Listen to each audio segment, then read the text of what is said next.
Okay, ma'am. Crypto mining da mayam bu amuk khana taramuk jari mayam channel se bu han ba yeng bi boy thadi like subscribe share to video dong tap ta amuk khana video no thagat pagi mateng oi damak ta ko mayam khoi gi IND money gi oi ba khoi gi mutual fund kamaina khan ga dage amusung yam kupna makina tabo yam kupna di magi details so gra mutual fund khan mana phani haibidu di aina next video samjarke hojikti direct mutual fund ama khallaga kamaina invest tawgani karida basis tawgani kamaina yengani haibagi podo kitang samlakpa oina mayamda share tawjaramge amusung takjaramge bako hojik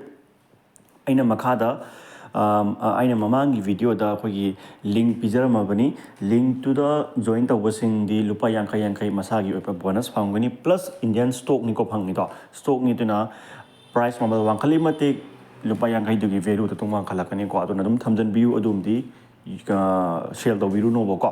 phare hojik lai si akhoina je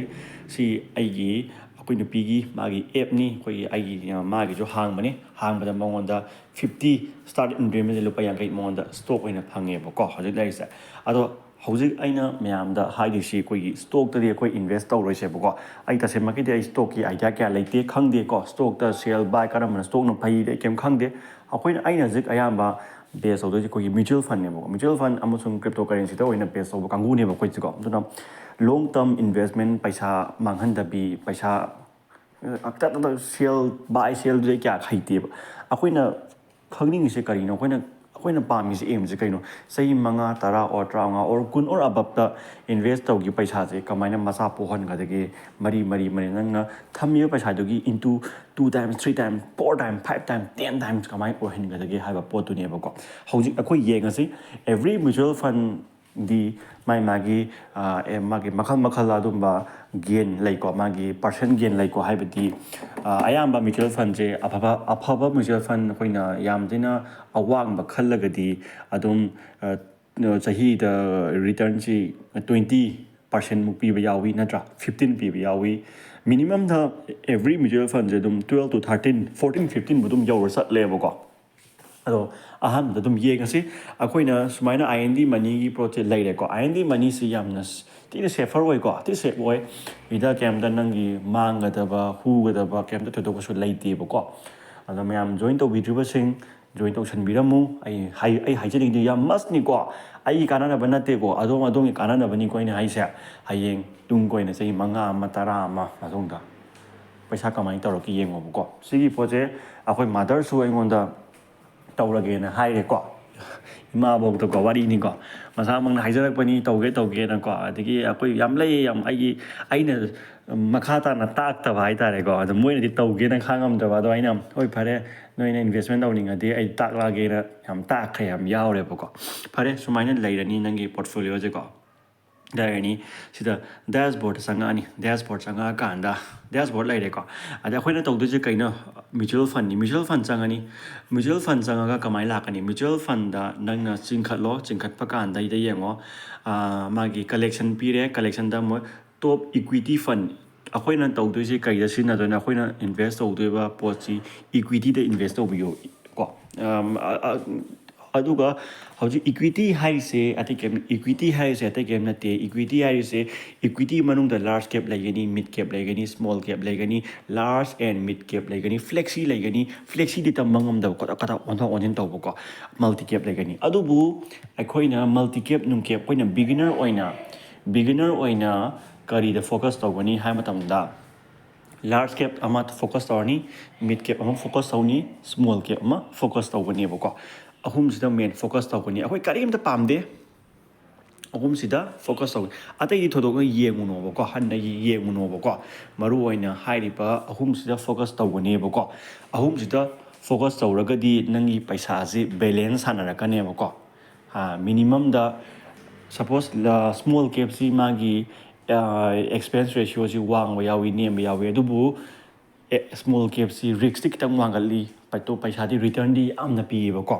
then mid cap kangu sina paisa je wang da bi nem da bi return ju yang kana pi da bra ju pi ko marak sarak ta hai ba kangu ne ba ko aduga large cap sina return pi daga na phajan pi daga na makha sa chat ko adu kangu ne ba leiri se ko aduna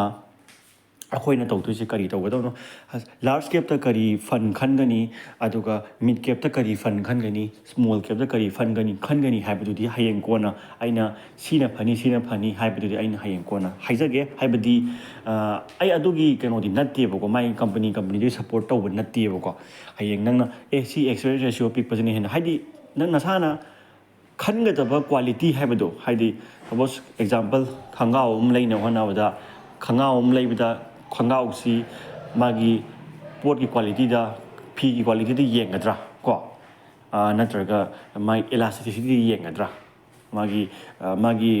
quantity ꯍꯥꯏꯗꯤ ꯄꯣꯠꯀꯤ ꯑꯐ ꯐꯠꯇꯕ ꯑꯃꯨꯛ ꯁꯨꯕꯗ ꯇꯠꯀꯗ꯭ꯔꯥ ꯇꯠꯂꯣꯏꯗ꯭ꯔꯥ ꯍꯥꯏꯕ ꯄꯣꯠꯇꯣ ꯑꯗꯨꯗ ꯌꯦꯡꯒꯗ꯭ꯔꯥ ꯍꯥꯏꯕꯒꯤ ꯀ꯭ꯋꯥꯂꯤꯇꯤꯗꯨꯅꯦꯕ ꯑꯩꯅ ꯇꯥꯛꯇꯣꯏꯁꯦ ꯄꯣꯠꯁꯦ ꯀꯣ ꯍꯥꯏꯗꯤ ꯀꯃꯥꯏꯅ ꯅꯪꯅ ꯌꯦꯡꯒꯗꯒꯦ ꯀꯃꯥꯏꯅ ꯗꯤꯇꯔꯃꯥꯏꯟ ꯇꯧꯒꯗꯒꯦ ꯍꯥꯏꯕ ꯄꯣꯠꯇꯨꯅꯦꯕ ꯅꯁꯥꯅ ꯈꯟꯖꯕꯗꯨꯗꯤ ꯃꯆꯨ ꯈꯟꯖꯒꯦꯔꯥ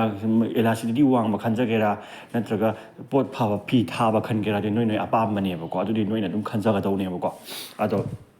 ꯍꯧꯖꯤꯛ ꯑꯩꯈꯣꯏ ꯌꯦꯡꯉꯁꯤ ꯃ꯭ꯌꯨꯆꯨꯋꯦꯜ ꯐꯟꯗ ꯂꯥꯛꯑꯦ ꯃ꯭ꯌꯨꯆꯨꯋꯦꯜ ꯐꯟꯗ ꯂꯥꯛꯑꯕꯅꯤꯅ ꯑꯩ ꯍꯧꯖꯤꯛ ꯀꯦꯞꯇ ꯈꯜꯂꯔꯣꯏꯒꯦ ꯃꯤꯗ ꯀꯦꯞ ꯂꯥꯔꯖ ꯀꯦꯞꯇ ꯌꯦꯡꯉꯁꯤꯀꯣ ꯗꯥꯏꯔꯦꯛ ꯅꯝꯃꯒꯦ ꯑꯗꯨꯅ I C I potential Nifty 50 ꯀꯣ ꯅꯤꯐꯇꯤ 50 ꯏꯟꯗꯦꯛꯁ ꯈꯜꯂꯒꯦ ꯅꯤꯐꯇꯤ 50 ꯏꯟꯗꯦꯛꯁꯁꯦ ꯄꯣꯇꯦꯟꯁꯤꯌꯦꯜ ꯅꯤꯐꯇꯤ 50 ꯏꯟꯗꯦꯛꯁ ꯗꯥꯏꯔꯦꯛ ꯒ꯭ꯔꯥꯎꯟ ꯄꯥꯟꯅꯤꯀꯣ ꯅꯤꯐꯇꯤ 50 ꯍꯥꯏꯁꯦ ꯇꯣꯞ 50 ꯀꯝꯄꯅꯤ ꯍꯥꯏꯅꯤꯀꯣ ꯇꯣꯞ 50 ꯀꯝꯄꯅꯤꯅꯤ ꯇꯣꯞ 50 ꯀꯝꯄꯅꯤꯁꯤꯗ ꯑꯩꯅ ꯏꯟꯚꯦꯁ ꯇꯧꯗꯣꯏꯅꯦꯕ ꯄꯣꯠꯁꯦ ꯑꯩꯒꯤ ꯑꯦꯛꯖꯥꯝꯄꯜꯅꯤꯀꯣ ꯑꯩꯅ ꯃꯌꯥꯝꯗ ꯇꯥꯛꯏꯁꯦꯀꯣ ꯅꯪꯅ ꯇꯣꯞ 50 ꯀꯝꯄꯅꯤꯁꯤꯗ ꯅꯪꯒꯤ ꯄꯩꯁꯥꯁꯦ ꯄꯤꯊꯣꯛꯇꯣꯏꯅꯦꯕ ꯅꯪꯅ ꯑꯥꯏ ꯁꯤ ꯑꯥꯏꯒꯤ ꯄꯣꯇꯦꯟꯁꯤꯌꯦꯜ ꯅꯤꯐꯇꯤ 50ꯒꯤ ꯃꯦꯅꯦꯖꯔꯁꯤꯗꯀꯣ ꯃꯦꯅꯦꯖꯔꯗ ꯄꯤꯊꯣꯛꯑꯀꯥꯟꯗ ꯁꯤ ꯃꯥꯒꯤ ꯔꯤꯇꯔꯟꯅꯤꯀꯣ ꯁꯤ ꯃꯥꯏꯅꯁ ꯆꯠꯄꯗꯤ ꯌꯥꯎꯔꯝꯃꯔꯣꯏ ꯑꯗꯨꯝ ꯍꯥꯏꯒꯠꯇ꯭ꯔꯥ ꯑꯦꯔꯣꯁꯦ ꯑꯗꯨꯝ ꯀꯥꯈꯠꯇ꯭ꯔꯁꯦ ꯁꯤ ꯑꯗꯨꯝ ꯀꯥꯈꯠꯀꯅꯦꯕ ꯀꯣ ꯃ꯭ꯌꯨꯆꯨꯋꯦꯜ ꯐꯟꯒꯤ ꯍꯧꯅꯕꯤꯅꯤꯀꯣ ꯁꯦ ꯀꯝꯄꯥꯎꯟꯗꯤꯡ ꯆꯠꯀꯅꯤ ꯃ꯭ꯌꯨꯆꯨꯋꯦꯜ ꯐꯟꯒꯤ ꯍꯧꯅꯕꯤꯅꯤꯀꯣ ꯁꯦ ꯀꯥꯈꯠꯀꯅꯤ ꯑꯗ ꯌꯦꯡꯁꯤ ꯄꯣꯠꯁꯦ ꯌꯦꯡꯁꯤꯀꯣ ꯁꯤꯗ ꯌꯦꯡꯁꯤ ꯑꯗ ꯃꯥꯒꯤ ꯋꯥꯟ ꯇꯥꯏꯝ ꯂꯩꯔꯦ ꯑꯗꯒꯤ ꯁꯤꯗ ꯌꯦꯡꯉꯨꯀꯣ ꯁꯤꯗ ꯇꯣꯞ ꯍꯣꯜꯗꯤꯡꯁꯦ ꯃꯥ ꯍꯣꯜꯗꯤꯡ ꯀꯝꯄꯅꯤ ꯍꯥꯏꯔꯤꯕ ꯑꯥꯏ ꯁꯤ ꯑꯥꯏꯒꯤ ꯄꯣꯇꯦꯟꯁꯤꯌꯦꯜ ꯅꯤꯐꯇꯤ 50 ꯏꯟꯗꯦꯛꯁ ꯄ꯭ꯂꯥꯟꯁꯤ ꯍꯥꯏꯔꯤꯕ ꯃꯦꯅꯦꯖꯔꯁꯤꯅ ꯀꯅꯥꯗ ꯏꯟꯚꯦꯁט ꯇꯧꯏ ꯃꯥꯅ ꯑꯩꯁꯦ ꯈꯔ ꯏꯟꯚꯦꯁט ꯇꯧꯕꯤꯔꯦ ꯔꯤꯂꯥꯌꯟꯁ ꯏꯟꯗꯁꯇ꯭ꯔꯤꯗ ꯈꯔ ꯇꯧꯕꯤꯔꯦ ꯑꯥꯏ ꯁꯤ ꯃꯁꯥꯃꯛꯇ ꯇꯧꯖꯔꯦ ꯑꯗꯨꯒ ꯁꯤꯗ ꯃꯌꯥꯝ ꯁꯣ ꯑꯣꯜ ꯌꯦꯡꯉꯨꯀꯣ ꯚꯥꯔꯠ ꯏꯌꯥꯔꯇꯦꯜꯗ ꯈꯔ ꯇꯧꯔꯦ ꯇꯥꯇꯥꯗ ꯈꯔ ꯊꯥꯗꯕꯤꯔꯦ ꯃꯥꯅꯀꯣ ꯊꯥꯗꯔꯤ ꯃꯌꯥꯝꯁꯤꯕꯨ ꯁꯨꯃꯥꯏꯅ ꯇꯧꯔꯒ ꯇꯣꯞ 50 ꯀꯝꯄꯅꯤ ꯊꯥꯗꯔꯝꯗꯣꯏꯅꯦꯕ 50 ꯀꯝꯄꯅꯤꯁꯦ ꯃꯥꯅ ꯊꯥꯗꯔꯅꯦꯕ ꯁꯨꯃꯥꯏꯅ ꯀꯣ ꯑꯗꯣ ꯅꯪꯒꯤ ꯂꯨꯄꯥ ꯆꯥꯝꯃꯁꯤ ꯃꯥꯡꯒꯦ ꯍꯥꯏꯔꯒꯗꯤ ꯅꯪꯅ ꯁꯤꯗ ꯏꯟꯚꯦꯁט ꯇꯧꯕꯗ ꯕ꯭ꯔꯗꯔ ꯑꯩ ꯁꯤꯗ ꯏꯟꯚꯦꯁט ꯇꯧꯕꯗ ꯑꯩꯁꯤ ꯄꯩꯁꯥꯁꯦ ꯃꯥꯡꯒꯗ꯭ꯔꯥꯅ ꯅꯪꯅ ꯀꯣꯏꯁꯟ ꯑꯃꯗꯤ ꯍꯪꯉꯛꯀꯅꯦꯕ ꯅꯠꯇ꯭ꯔꯥ ꯀꯣꯏꯁꯟ ꯑꯃꯗꯤ ꯍꯪꯒꯅꯦꯕ ꯅꯪꯅ ꯀꯣꯏꯁꯟ hangꯛꯄ ꯀꯣꯏꯁꯟꯁꯦ ꯁꯤꯗꯅꯦꯕ ꯅꯪꯒꯤ ꯂꯨꯄꯥ ꯆꯥꯝꯃ ꯏꯟꯚꯦꯁט ꯇꯧꯋꯦ ꯍꯥꯏꯔꯗꯤ ꯑꯣꯔ ꯂꯨꯄꯥ 1,000 ꯍꯥꯏꯔꯁꯤꯅꯦ ꯊꯥ ꯈꯨꯗꯤꯡꯒꯤꯀꯣ ꯊꯥ ꯈꯨꯗꯤꯡꯒꯤ ꯑꯦꯁ ꯑꯥꯏ ꯕꯤ ꯀꯥꯍꯜꯂꯁꯦꯕ ꯍꯥꯏꯔꯤꯕ ꯄꯣꯠꯁꯦ ꯄꯩꯁꯥꯁꯦ ꯅꯪꯁꯦ ꯃꯥꯏꯅꯁ ꯆꯠꯀꯦ ꯍꯥꯏꯔꯒꯗꯤ ꯏꯟꯗꯤꯌꯥꯒꯤ ꯑꯣꯔ ꯃꯥꯏꯅꯁ ꯆꯠꯄ ꯅꯪ ꯄꯩꯁꯥꯁꯦ ꯄꯨꯔꯥ ꯂꯣꯁ ꯑꯣꯏꯒꯦ ꯍꯥꯏꯔꯒꯗꯤ ꯍꯥꯏꯔꯤꯕ ꯇꯣꯞ 50 ꯀꯝꯄꯅꯤꯗꯣ ꯂꯣꯏ ꯃꯨꯠꯄ ꯇꯥꯕ ꯑꯗꯨꯕꯨ ꯑꯣꯏꯊꯣꯛꯀꯗ꯭ꯔꯅꯦ ꯑꯣꯏꯊꯣꯛꯏꯀꯣ ꯏꯟꯗꯤꯌꯥꯗ ꯃꯥꯏ ꯔꯤꯂꯥꯌꯟꯁ ꯀꯝꯄꯅꯤ ꯃꯨꯠꯇꯣꯏꯅꯣ ꯃꯨꯠꯂꯣꯏ ꯀꯣ ꯔꯤꯂꯥꯌꯟꯁ ꯀꯝꯄꯅꯤ ꯃꯨꯠꯂꯁꯨ ꯑꯇꯣꯞꯄ ꯀꯝꯄꯅꯤ ꯑꯃ ꯂꯩꯇ꯭ꯔꯣ ꯇꯣꯞ 50 ꯀꯝꯄꯅꯤꯁꯤ ꯂꯣꯏ ꯃꯨꯠꯀꯗꯧꯕꯅꯦꯕ ꯑꯗꯨ ꯑꯣꯏꯔꯒꯗꯤ ꯅꯪꯒꯤ ꯄꯩꯁꯥꯁꯦ 100 ꯃꯥꯡꯗꯣꯏꯅꯦꯕ ꯑꯗꯨꯏꯗꯤ ꯑꯣꯏꯊꯣꯛꯇꯕ ꯋꯥꯅꯦꯕ ꯑꯗꯨꯏ ꯋꯥꯗꯨꯗꯤꯀꯣ ꯑꯗꯨꯅ ꯀꯝꯄꯅꯤ ꯑꯃ ꯃꯨꯠꯄꯕꯨ ꯀꯗꯥꯏꯅꯣ ꯍꯥꯏꯅꯔꯀꯥꯟꯁꯤꯗ ꯅꯠꯇ꯭ꯔꯥ ꯑꯗꯨꯅ ꯄꯩꯁꯥꯗꯤ ꯏꯇꯣꯡꯗ ꯑꯗꯨꯝ ꯇꯣꯡꯒꯅꯦꯕꯀꯣ ꯅꯪ ꯁꯤ ꯂꯩꯁꯦꯀꯣ ꯁꯤ ꯂꯩꯔꯦ ꯑꯗꯨꯅ ꯑꯩꯈꯣꯏ ꯍꯧꯖꯤꯛ ꯑꯦꯛꯖꯥꯝꯄꯜ ꯑꯃ ꯍꯣꯠꯁꯦꯀꯣ ꯃꯥꯒꯤ 1 month ꯃꯥꯅ ꯄꯤꯔꯤꯕ ꯀꯩꯅꯣꯁꯤ ꯃꯥꯅ 1 month ꯄꯤꯕ ꯔꯤꯇꯔꯟꯁꯤ ꯁꯨꯃꯥꯏꯅ ꯄꯤꯀꯣ 1.9 ꯄꯤꯔꯦ 3 month 6 month 10% pire 1 year 26 pire ko 26% adi wangdra 1 year da 3 years adi whole total ni ko 11 pire 5 year 17 pire ado akoina kamaina hot kani ha matam da yeng si ko example SIB calculator changasi koina SIB calculator changasi ko ida koina investment se mali investment lupa lising ama thamasi example ni ko lising ama thamasi ko lising ama jum thama lising manga thamje noi nungai na boko nungai ti hare kan na ko ado expected return je ngasai aina kai haigi expected return je noi dum khanga mani hauji chahi maximum chahi manga dadi 17 or 20 lakh kidra ko ado koina 17 low se kana di ko kana di di sum handana dum low bije ba handana laro ka di hena phangani dana ko aduna 15 ana common low se sahi yam ko yam magic yam lakani ko sahi manga de yam ko sahi manga de si calculate sahi manga da oi phim je estimate return je sahi manga da invested amount nang 3 lakh tani invest tawri ba ko ada total phangdoi lupa lakh mariga 48,000 ne ko lakh amaga 48,000 je nang tuang ne ba sahi manga da yan dai ko adu oragadi yung ko yam magic ama lakani ko magic to halaki ko adu sahi je aina tara haira sine sei tara haira se ko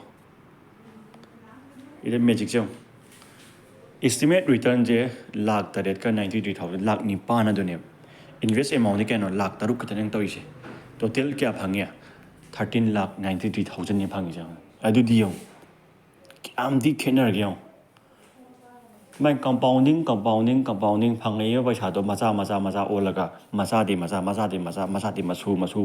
ola sat khidoi ne adu di kyam kanar ge yong si poch sidane mi na mama ngai da ngasi de tharaga sahi trauma kun thai mamang da ahan khara gyan taba asingba khara ta thok ji si ne ba hide invest ta hoba kan kangu ji ne and corona gi matam da stock or mutual fund down chaki matam da invest ta hoba kangu ji ne ba ji paisa pai ayamba ko aduna noi haujik te hauna sidi invest ta hoba haubi haulo si ne ani ankas kadau lai gi ji ni da lupa cham chani lupa tara kundo thagi oina paksi da tunghan doi charuk pudi sido oina tunghan ba kai kai sini yam tina shape ni ko nai sida